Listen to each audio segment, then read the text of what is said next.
All right, we're live. Here we are. We're live. We are on. Look at that. I don't know where we are, but we're live.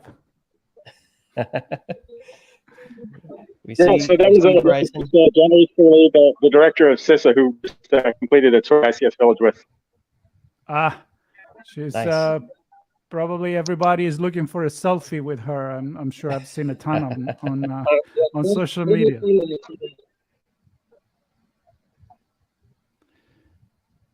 Nice. So how's it going, guys? You're there at the ICS Village. I saw the maritime. Everything's going great, everyone. There. Do you want to walk through there? I mean, can't. Oh, we're walking. we can tell we're walking and talking. Sure. So what we're going to try to do here. So we're ICS Village. We've got multiple rooms. We're one of the biggest villages here this year. And we're going to try to walk you through them, but just to give you an overview, if we lose you in the noise, because it's very loud here, it is very busy. There are a lot of folks. We're right next to where we were just doing the demonstration with Jen Easterly, who's the director of CISA.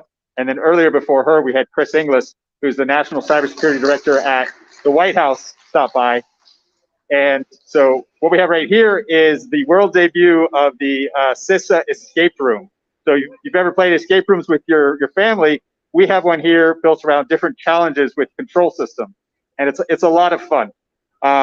Then we have Idaho National Labs with bringing their mobile lab. And then a new part this year is they have an augmented reality set, so you can put on like the VR headset and then be able to see power going out and the effects of that.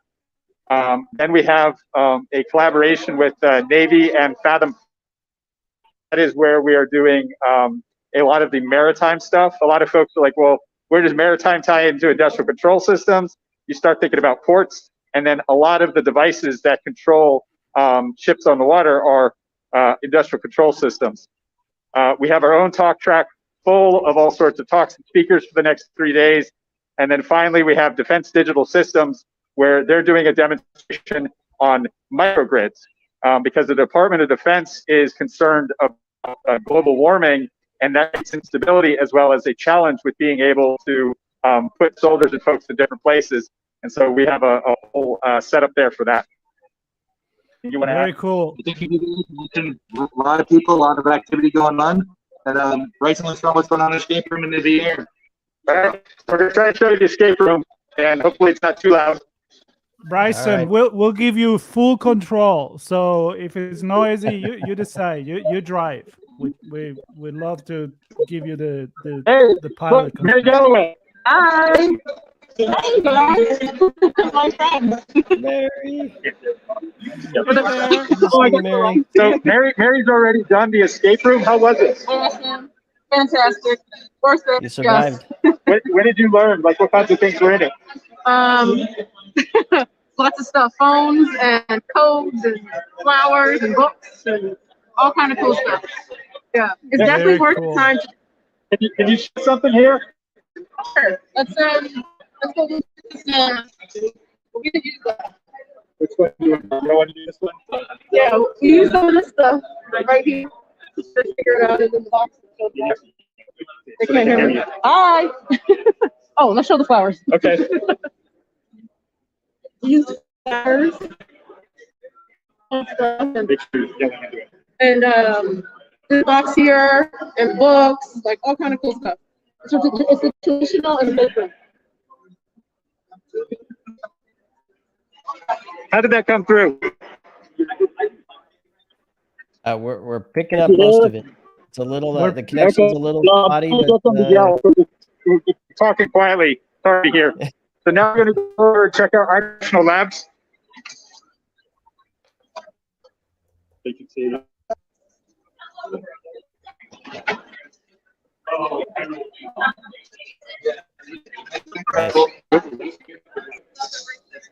All right, let's remind everyone that this is an experiment, Sean. That we're running. It's a live this is experiment. live where who knows what network connection Bryson is on, but yeah, we're getting most of it anyway. So here we are in the Idaho National Labs area. The AR and some sellers. little arc flash from a INL this kid, and then we have some AR and VR headsets that connect back to Idaho National Labs for their other skins that they have.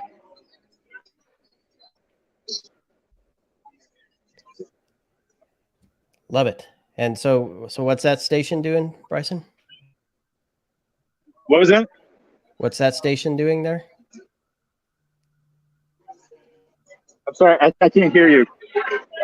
I was wondering what that station was doing. I missed part of it.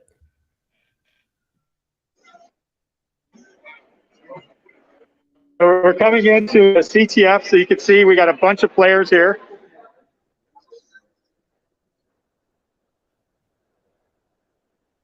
And so you can see Wow. over in the corner, we have an entire console set up for like the control systems on a ship. That's the full house right there. That You is a got a full lot house. of people. So I'm bringing in Absolutely. Dave Burke, who's the organizer for the CTF. Good morning. Hey, David. Dave, How are how's it you? going? So what's Hey, going how you on doing there? today? Good, Doing good. great. We are Great running to an have you on the live experiment show. here to connect with you guys live. So you know what it is. But tell us what's going on there. Sure. So we're running the CTF, SEATF. It's a maritime-focused capture the flag event. So we've got about 18 teams here, usually about 5 to 8 people, and they're going to hack on these systems over here, which is the Grace Maritime Test Beds, which is actual real maritime equipment. And they're going to be exploiting across. Can they attack the navigation system and spoof heading and speed through water and position? Can they attack the rudder system and take over the rudder control and hide that they've taken over that control? Can they take over the throttle system? And can they take over the ballast system? Very cool. Lots of stuff to take over. Yeah. Well, it's all the critical stuff that's safety critical on board a ship. So we're very passionate about trying to increase the maritime cybersecurity researcher community. Most researchers might be really interested in it, but they don't have a ship to attack. And so this provides an opportunity here for 80 or so people to get some hands-on experience and help start building that community. Everybody quickly should have a describe the- ship to attack. Come on. You I know, can't find everybody the needs a ship to attack. Well, Sorry, I actually, can't hear you. Hold on. Just Yeah, kidding. this is a question I had for you because I know what the ballast is on a sailboat, and there's not much digital going on with that. Can you describe the ballast on a ship and why? Yeah. So on that's a an large important ship, part. especially if you look at a cargo ship, there's actually usually 12 to 16 different tanks arranged across the ship, and they fill them and lower them with water, and it's critical to the stability of the ship. And so, if they're lightly loaded with containers, they have to fill those tanks to keep the center of gravity down low enough in the water to keep it stable. And so, and then as they load things, they have to pump the water out so that they stay afloat. So it's actually a very dynamic, a very complicated industrial system on board these large container ships to actually manage the ballast systems. Very cool. Thanks for that. Of course. I really enjoy the fact, and you can give it back to Bryson. It was explaining how the maritime now it's merged with the ICS, and he explained it all the reason why the ports and everything is connected. So it's amazing to see how everything is actually connected and network, and you guys are all working. It's all a lot of the same. It's all the same technologies, and between the bow and the stern of a ship, a 1,000-foot ship, you have all the different systems that you would have in a small city, because they're having to do all the things to keep the crew alive and comfortable that you would in a small town. So, fuel management, water purification, all the power generation, everything that you would find in a small city, you find on a boat. So it happens to be a good environment for them. Amazing. Thank you Love it. very much, David. Thank you. Yeah, great to You're see welcome. the Fathom 5 crew there. Thanks for your time, man. All right, Bryson. Where are we going Love next? Really good. That was great. Yeah. All right, we're wending our way to the next workshop.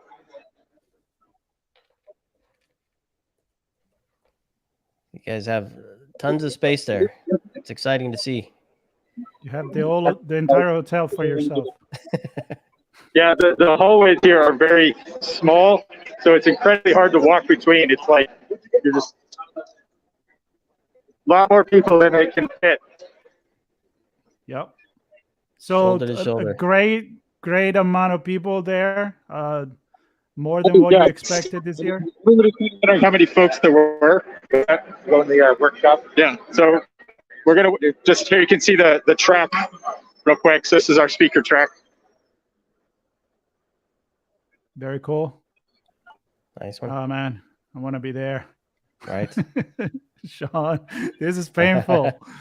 Oh man, I know we're reaching so many more people, but it's painful. To defense digital systems. Oh, sorry. So,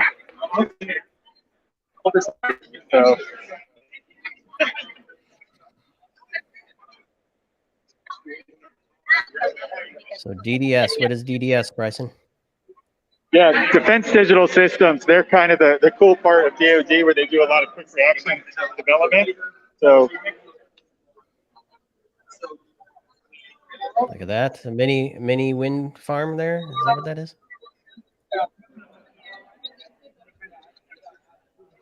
see if we can borrow him real quick. So we're gonna get with the staff. Ah, nice. Yep.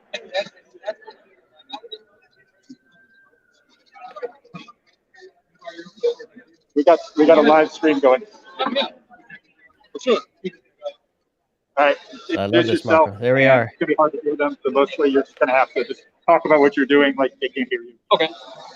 Hi, my name's Dan Allen. I work with DDS. We're here at the ICS Village. We're doing our Hack the Microgrid event.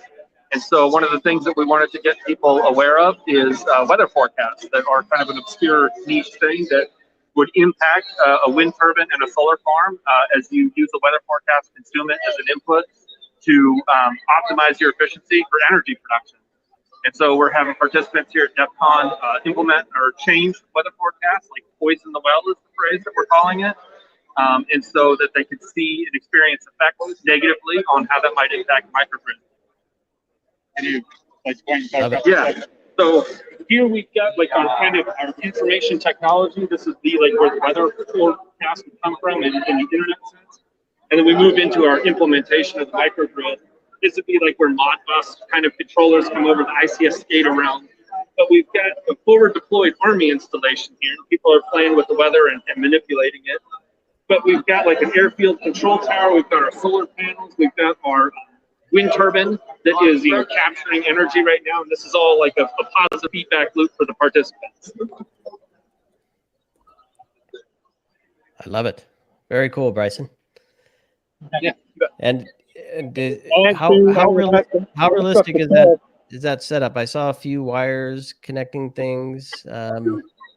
Is it pretty realistic? Just bigger? Really. So everything that we have here is not simulated. While it's at a micro scale, what we try to do is implement the realism of the protocols and as much of the architecture as possible. So while it might look toy-like with the representation on top, the engineering underneath is very real. That's so cool. I love it. Where are we off to next? Well, I think we should probably sign off. Oh, you're going to head back and actually take care of the village now? Actually do some real work? No, we appreciate it. Bryson, thank you so much. This was a great experiment, Sean. A little chaotic, I would say. A little. I expected some chaos for sure. I know. And one thing is when we are there, and we actually set up the tripod, the camera, the entire microphone setting, and the sound isolation. I mean, this is again. I want to remind that it's literally streamed from a phone with it's not recorded. It's live streamed. And actually talking in the speaker and the microphone of the phone. So it is what it is. I gotta say, yeah, we lost some of the pieces of the communication, but I think you got the feeling. And I hope the people never been at the DEF CON and the village that this is what you find. You go from one room to another, shoulder to shoulder. Glad to see that a lot of people are actually wearing masks. That's great. I know that there is one of the requests from DEF CON this year. So again, I miss it, man. I think Bryson's last point was in context with the wind farm there. it's real stuff, right? Even if it's miniaturized, in that case, it's real communications, real protocols, real apps, and it just happens to be a miniature windmill, right? Well, but but it's put it this way. replicating real life there. I mean, look, it takes even more creativity when you're talking about a village like this, or a village like the aerospace village, which we will talk very soon. You can't bring an airplane there. You can't bring a real windmill there. Now, the IoT village is doing a great job, but it got a little bit easier in a way. You know, they bring in the real drone, they're bringing the coffee machines, and Right. you know, even the refrigerator, anything you want to hack. But I mean, these guys, they have to give you the idea of what's going on in a big scale. I mean, you're talking about grid, and still make The it, grid, as you said, ports, ships. it's legit. Satellites. I mean, hack it's Hackasat. We're legit. going to chat with later. I think after the event's Yeah. over, but satellites part of that as well. So, Yeah. and of course, Well, the car hacking village who we're going to talk to later. They get now to wheel they in, actually got the car, wheel in a few but vehicles, not yeah. all of them. Not I all. mean, some are They have simulation. they have Yeah. simulators as well. So Yeah. well, I'm excited to get on with those folks too, and huge shout out to Bryson and Tom Van Norman and the whole team there. It's always great to connect with him. And and then hopefully thank people enjoy it. thank them for taking the time, because as you can tell, they're busy. They're running the show, and people are not waiting to be briefed and explain things. There is a thirst for knowledge there. People passionate, people want to break stuff to make it better. That's the best way I can find to describe a hacker. So stay tuned. All right. For more all the villages things coming more up chats next. coming. So Yeah. we'll see Great to what's see come Mary out too. of That this. was fun. I'm having fun, so it's what it is. All right, everybody. Catch you later. See everybody soon.